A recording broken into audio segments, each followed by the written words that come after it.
এভাবেই আম আপনারা দীর্ঘদিন সংরক্ষণ করতে পারবেন, 6 মাস বা 1 বছর এরকম করতে পারবেন, নষ্ট হবে না আচার এবং স্বাদ একই রকমই থাকবে।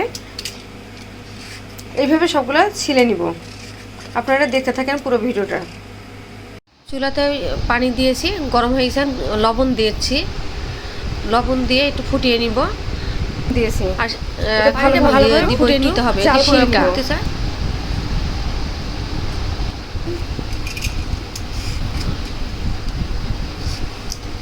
সিরকা সিরকা দিয়ে দিচ্ছি, পরিমাণ দিবে,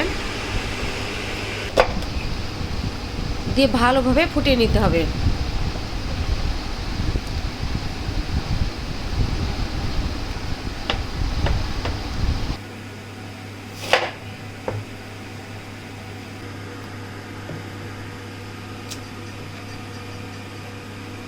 দিবেন, তাহলে দেখতে ভালো লাগবে।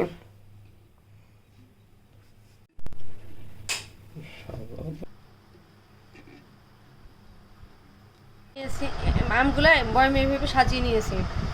এখন এই যে পানি যে গরম করেছিলাম সিরকা লবণ দিয়ে, সেই পানিটা এখন পানি ঠান্ডা করে বয়মে দিতে হবে। পুরোটা বয়মের মুখটা মানে